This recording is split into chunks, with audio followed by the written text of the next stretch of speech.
What's up? Quick little video. I said I was gonna give updates, and this is one of them. So, we're 1 week in to... In 400 feet, turn left, then turn left, speed turn cuber. left, then turn left. Shut up, bro. In 300 feet, turn right, then turn right. Turn right, then turn right on Alumni Drive. We're 1 week in to speed cubers training like an athlete, and this week Turn right on Alumni has Drive. been pretty based in like what it actually needs to look like specifically, just because I'm a humongous In planner. 900 feet, at the roundabout, take the second exit on Alumni Drive.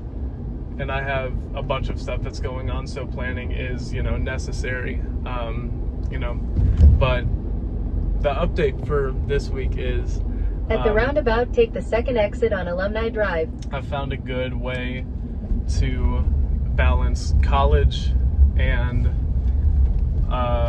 other life stuff and cubing and work, and those are all of the things that make up my life. In 900 feet, turn right on Nicholasville Road. So I guess I'll share with you guys like the details of the plan now, since like last week I kind of was just like, oh, I'm gonna do this, but now this is like detailed what I've been doing a little bit of. Turn right on Nicholasville Road. What I've been cooking up. So, big shock. I have discovered that for me specifically, In 1.7 miles, and turn left on West High Street. my speed cubing situation and my life situation and all that, CFOP is going to work better for me. Now, I will be switching to CFOP at least until Nationals is done. And I said that at Worlds, or leading up to Worlds. But by the time I started using only CFOP, I didn't have enough time to get used to the method and like predicting OLL from F2L and then predicting PLL from OLL, even though I'm pretty good at that already. I didn't get nearly as good at that as I would like to, which is why in finals you saw me do a ZB. But I'm already in a pretty good place with that right now, like refraining from doing ZBs even if I know them. So let me elaborate a little bit on this. Part of what I'm working on is a structured coaching system to where I can take someone who has never touched a 3x3 before and turn them into a world-class speed cuber in a year. That obviously is going to take a lot of trial and error. The timeline could be a year, it could be more than that, and I'm fine with that. I just want to have a set curriculum that I can eventually teach people, and that Cubing GG can eventually teach people, because we want to appeal to people who don't currently cube.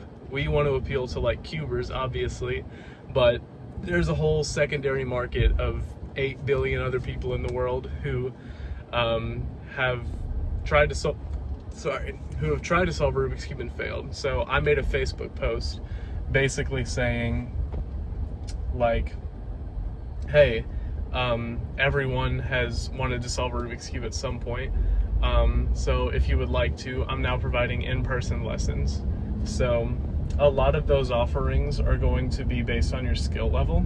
So I'm hoping I can get at least one kid who has never cubed before that I can take on as a project for the entire year and just see how that goes. I'm hoping.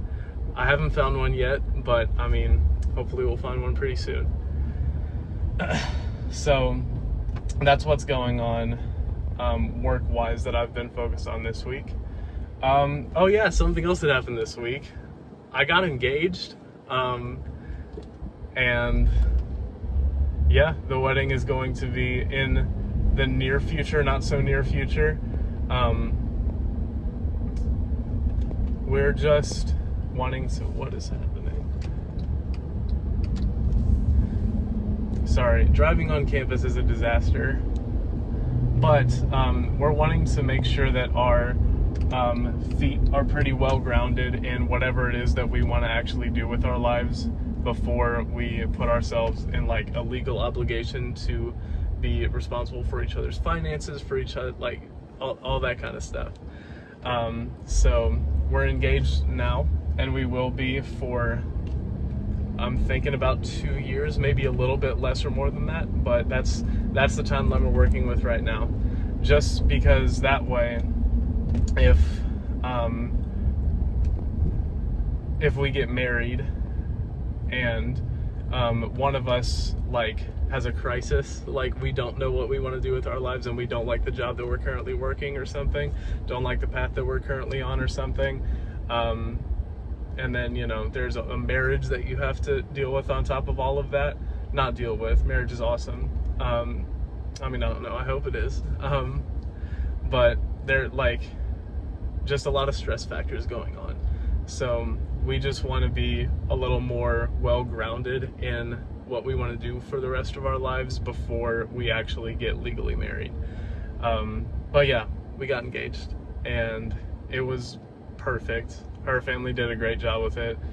I basically texted them and was like, hey, I want it to be Rapunzel themed, because Tangled is one of the best Disney movies ever, and it's our favorite. Like, you know how there's like a movie that you could consider better, but it's not your favorite? I don't know, that might not make sense to anyone else. Like, Bohemian Rhapsody is a greater song than The Color Violet by Tory Lanez, but I'm gonna listen to The Color Violet more often just because it sounds better. It's one of those types of things. What else has been going on? Oh yeah, I switched to CFOP, and what that entails is I want to see Cross Plus 3 in inspection. That's non-negotiable. I have to be able to do that. And then, what's left after Cross Plus 3 is last slot plus last layer. So I want to make sure that my transitions are flawless, and that's also kind of what I put in the curriculum that I'm wanting to teach eventually, is that, CFOP is going to eventually just be 2 steps with like sub-steps. It's going to be Cross Plus 3 in inspection, and then last slot and last layer. That's pushing the limit of CFOP. You could maybe argue that a better way to organize it is full F2L in inspection, and then OLL and PLL as a separate thing. But as of right now, the only thing that I can do realistically, like it's going to be hard, but it's also realistic, is Cross Plus 3 in inspection, and then last slot, last layer. In 1,000 feet, turn left on West High Street. So I want last slot, last layer to be like sub 3 consistently. And then Cross Plus 3, if you play your cards right, like 8 or 9 move X cross. So that's 1 pair and your cross done. And then like your second pair should always influence your third pair. So this is a turn left on West High Street. This is a little coaching tip for like anyone who just wants to structure their actual solves better. Try to just look for Cross Plus 1 in inspection. And then after you do that, and get really good at that, your second pair should influence your third pair to be 3 moves. Always. Always, always, always. That can either happen naturally or you can force it to happen. Every F2L pair is a setup to a 3 mover, with the exception of the really bad cases where both of the pieces are in the slot but flipped a certain way. Those have actual algorithms, but it's still a setup to a 3 mover. One of them is still a setup to a 3 mover, and the other one is just like you do the 3 mover first and then do the inverse of everything else. If you know the alg, you know what I'm talking about. If you don't know the alg, learn it because it's good. But yeah, anyway, every F2L alg is a setup to a 3 mover. Every single one of them. Whether that is a join, which is like RU R prime, where you actually have to join the pieces together with the insertion. In 900 feet, use the right lane to turn right on South Broadway. Or if it's a go, which is like it's already solved in the top layer, so RU prime, R prime would be go. You can use both of those to set up your third pair, and your third pair should always be 3 moves for that reason. So 8 or 9 move X cross, basically every single time, or simple cross that influences a 3 mover, and then you just insert it. That should still be like 8 to 9 moves. So then let's say 7 or 8 moves for second pair, plus influencing your third pair. So if you use, let's see, that's 17 plus 3. If you use 20 moves for cross plus 3, which is about where it should be, and you turn at 10 TPS, you have a 2-second cross plus 3 done. Turn right on South Broadway. If your last slot, last layer is sub 3.5, sub 3, like... Hazard reported ahead. In a perfect world, 20 move cross plus 3 plus 10 TPS plus... At that point, you could have sub 4 last slot, last layer, and that's really bad. Like, sub 4 being your barrier for last slot, last layer at a world-class level, like, it should be 3.5 or it should be 3. You can be sub 6 if you have 10 TPS over cross plus 3 and then slow it way down for last slot, last layer. You can be sub 6 consistently if that happens. So that's what I'm kind of hoping to do. I want to get really good at memorization. So I might start doing the chimp test or something. If you've ever seen the videos of the chimp test, it's like the numbered boxes that you have to remember what numbers are under each box because they disappear. The numbers disappear, but the boxes are still there. In 2 miles, turn left on West New Circle Road. And so if box 1 is down here and then 2 is up here and then 3 is over here, the numbers go away and then you have to go boop, boop, boop. That's the chimp test. It helps with your memory, it helps with cognitive function and everything. So I'm probably going to try that out.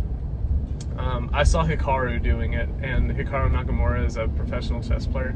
He's more than that, he's a chess grandmaster. I think he's still number 2 in the world, but I'm out of the chess loop, I could be wrong. If anything, he's one of the biggest streamers in the world, and he streams chess. So I saw him doing the chimp test, and I was like, oh, that's interesting, because the way that he did it, chess has notation, just the same way cubing does. So like there's notation for positions on the board. The columns are A through H, I think, and then the rows are 1 through 8. So instead of memorizing 1, 2, 3, 4, 5, 6, he, like, since it was in sort of an 8x8 grid, his chimp test, he said like A4, E6, G2, that type of stuff. He memorized the positions, and I'm sure that could, like, I don't know, that's just the way that he memorizes stuff, just because he's a freaking genius. But I don't know. If anything, it'll help with memorization and cognitive function, and I need more of that in my life. So yeah. Way to practice that. Get my coaching.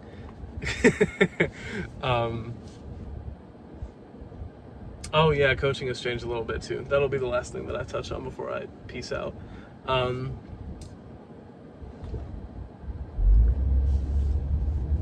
All of my coaching has become unlisted due to the insane amount of requests I was getting. So I'm in college now and I can't really keep up with the demand, so I raised the prices of my coaching, and that didn't work, and the requests just kept on coming, so I had to just unlist everything. So my coaching is still available, but you have to contact me first, and then I can work it out with you. That's kind of why I unlisted everything, because if people don't see it, they won't buy it. And if someone has it in mind that they want me to coach them and they don't see it, they're gonna reach out to me. That's kind of the logic. So this way I get people who still want to work with me, but like really, really want to work with me. And it's not just parents looking for a coach for their kid, which, you know, I would also love to be. But, you know, if they're dead set on me becoming their coach, they can contact me in some way. So, yeah, to wrap up everything, I got engaged. It was awesome. I've changed my solving style a little bit. My turning looks a little bit more like Maddie, or not E-Hang level yet, but I'm getting there. And yeah, if you want coaching, you have to text me, because I was getting too many requests. But yeah, that was week 1. Hope you enjoyed. Bye.